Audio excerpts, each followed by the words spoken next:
Hello everyone, good evening. आज 18 दिसंबर 2025 है। Daily current affairs MCQ discussion में आप सभी का स्वागत है। आपको पता है the Hindu, Indian express, PIB में बहुत सारे आर्टिकल ऐसे आते हैं जो यूपीएससी के लिए इंपॉर्टेंट हैं। उन्हें हम यहाँ पे 10 टॉपिक सेलेक्ट करते हैं। 10 टॉपिक पे हम क्या करते हैं, स्टेटमेंट वाइज एमसीक्यूज बनाते हैं और उसे प्रैक्टिस के माध्यम से पूरे करंट अफेयर को पढ़ाते हैं, साथ ही स्टैटिक चीज़ें भी आपको बताते हैं। पहली बार अगर आप देख रहे हैं तो एक एमसीक्यू देखिए, आपको सब समझ में आ जाएगा। देखिए न्यूज क्या थी, अभी न्यूज ये थी कि carbon based filter PFS removal from ground water, ये न्यूज में था। अब अगर आप सोचोगे कार्बन बेस्ड फिल्टर क्या है, ग्राउंड वाटर में जो कंटामिनेशन होता है, आप पानी कहाँ का पीते हैं? ज़्यादातर लोग पानी भूजल का पीते हैं। ज़मीन के नीचे से जो ग्राउंड वाटर आता है ना, बोर के माध्यम से आता है, किसी भी तरह से आता है, उससे आप पीते हैं। तो क्या उसमें पोल्यूशन नहीं होता? उसमें पोल्यूशन होता है। अब उसमें पोल्यूशन को लेके एक बहुत बड़ा ग्रुप है, मतलब मान के चलिए उसको ख़राब करने के लिए एक बहुत बड़ा ग्रुप है। उस ग्रुप को कहा जाता है पीएफएस। अब पीएफएस का मतलब क्या है? पर एंड पॉलीफ्लोरोलाइकल सब्सटेंस।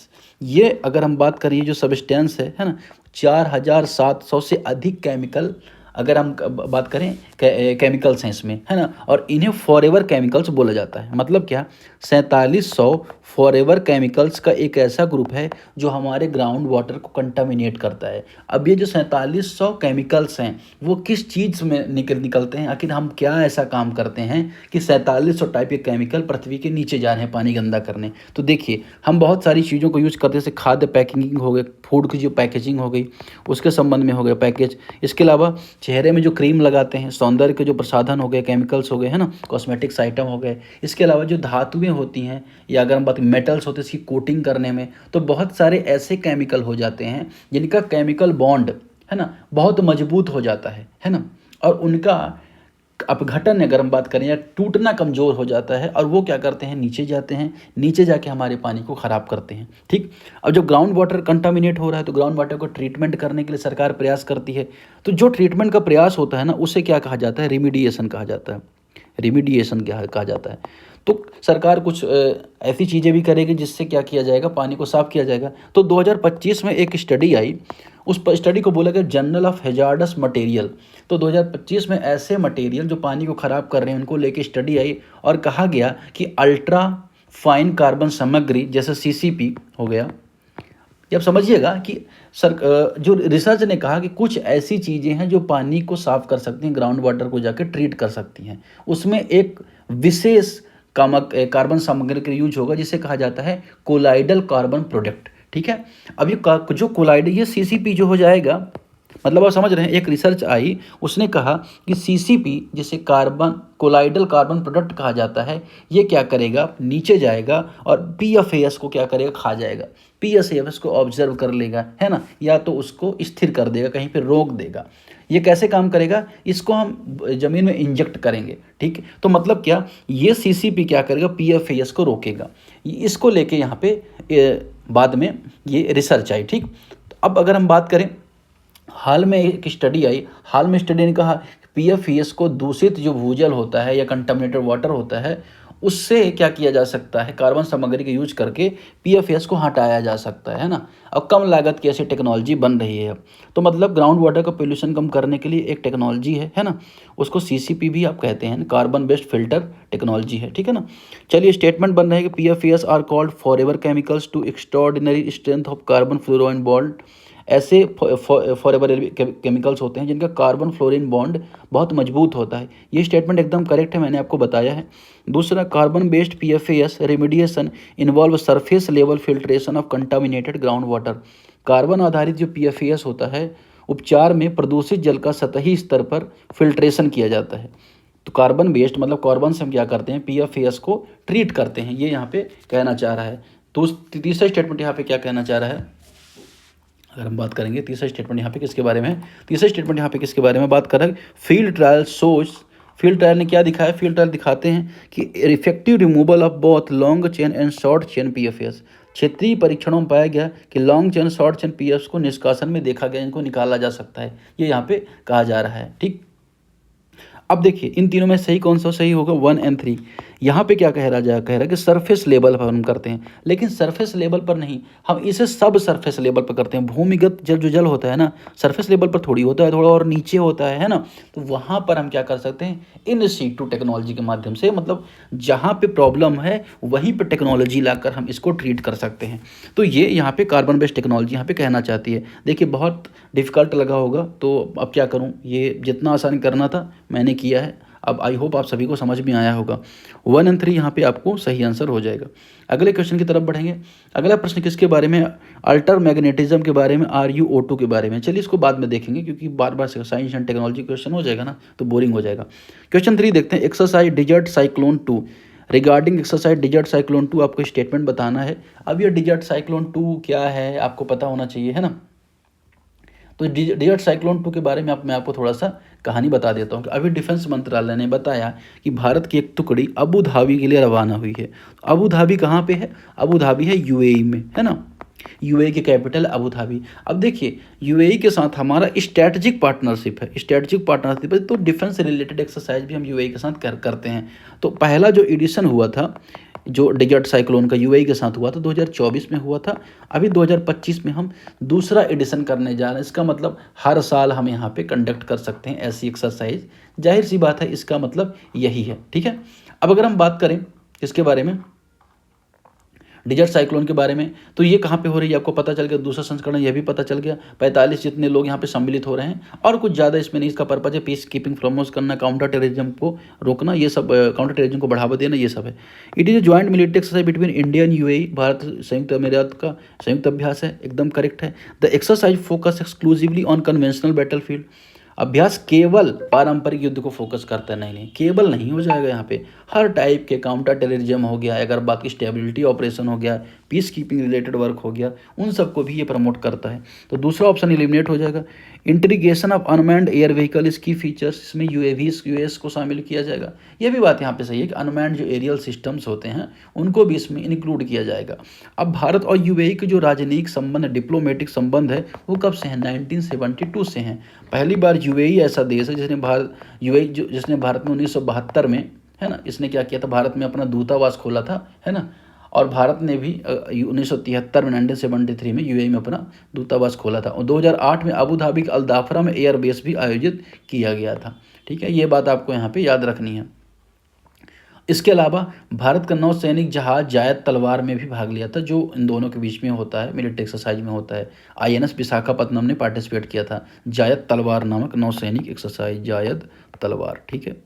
युद्धाभ्यास एक्सरसाइज किसके साथ होती है, US के साथ होती है। अब आपको बताना है कमेंट में फ्रांस के साथ कौन सी हमारी एक्सरसाइज होती है, ठीक है ना, डिफेंस मिलिट्री को लेके, एयरफोर्स को लेके और नेवी को लेके, ठीक है। तो यहाँ पे सही आंसर क्या हो जाएगा, 1 और 3 यहाँ पे करेक्ट आंसर हो जाएगा।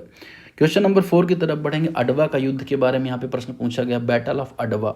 अब देखिए भारत के प्रधानमंत्री अभी यात्रा कर रहे हैं इथियोपिया के बारे में कल भी हमने डिस्कस किया था। इथियोपिया में जो बेस्ट अवार्ड होता है, जैसे भारत रत्न भारत में अगर हम कहें, तो उस तरह का अवार्ड वहाँ पे उनको मिला है। अब इसलिए वहाँ पे कुछ स्टोरीज़ हैं, उनको भी उन्होंने हाईलाइट किया है। उन्होंने कहा कि अडवा का जो विक्ट्री मोमेंट है ना, उसको उन्होंने श्रद्धांजलि दी, जो 1896 में हुआ था, ठीक है ना। अब ये इथियोपिया तत्कालीन समय एबिसिनिया का पार्ट हुआ करता था, इथियोपियन साम्राज्य। अब इथियोपिया और इटली के बीच में युद्ध हुआ था। इटली ने इथियोपिया पे आक्रमण किया था, आपने सुना होगा वर्ल्ड हिस्ट्री में, है ना। और 1895-96 के आसपास की बात है, जिसे अफ्रीका का संघर्ष भी बोला जाता है, ठीक है। अब इस युद्ध को लेकर उन्होंने क्या किया, श्रद्धांजलि दी। अब यहाँ पे इस युद्ध के बारे में पूछा जा रहा है कि it was fought between Ethiopia and Italy, Ethiopia Italy के बीच में यहाँ पे लड़ा गया।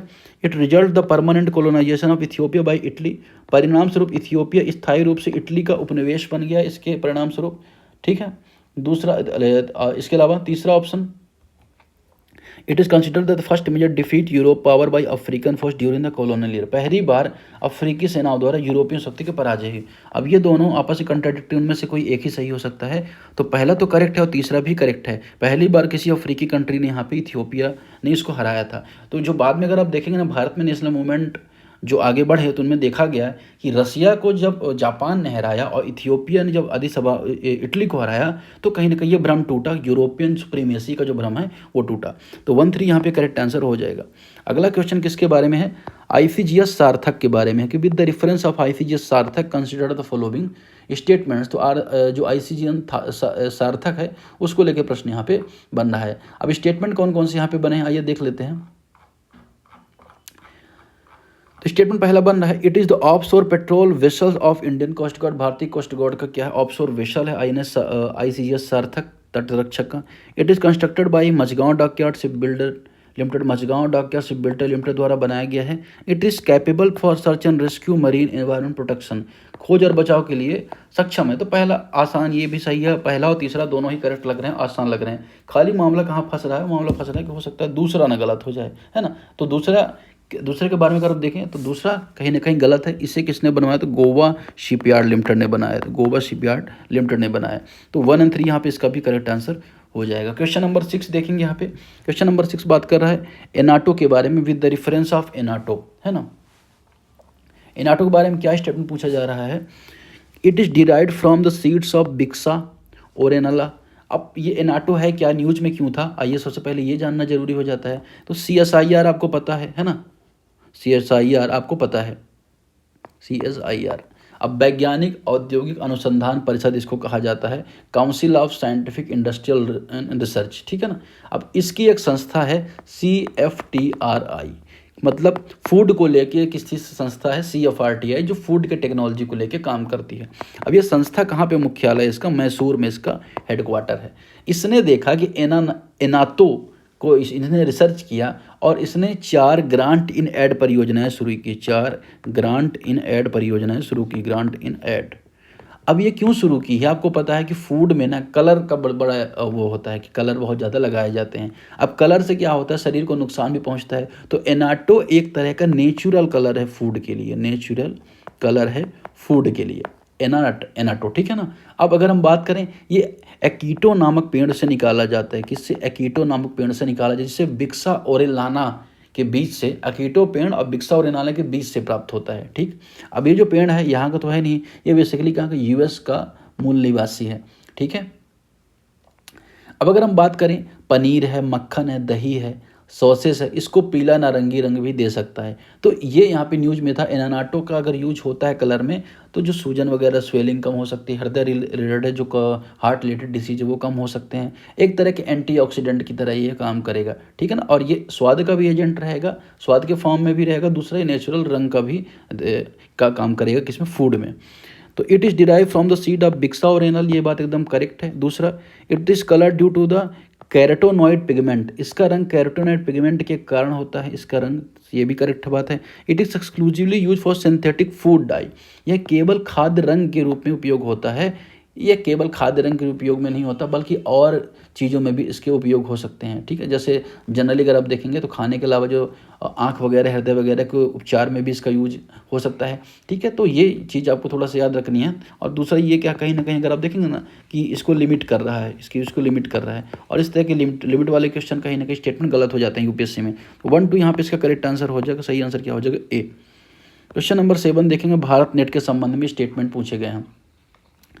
भारत नेट है क्या, आपको पता होना चाहिए। भारत सरकार ने एक परियोजना चलाई। भारत सरकार का पर्पज ये था कि सभी ग्राम पंचायत में ब्रॉडबैंड कनेक्टिविटी हम प्रोवाइड करवाएंगे, सभी गांव में ब्रॉडबैंड कनेक्टिविटी प्रोवाइड करवाएंगे, सरकार ने कहा, ठीक।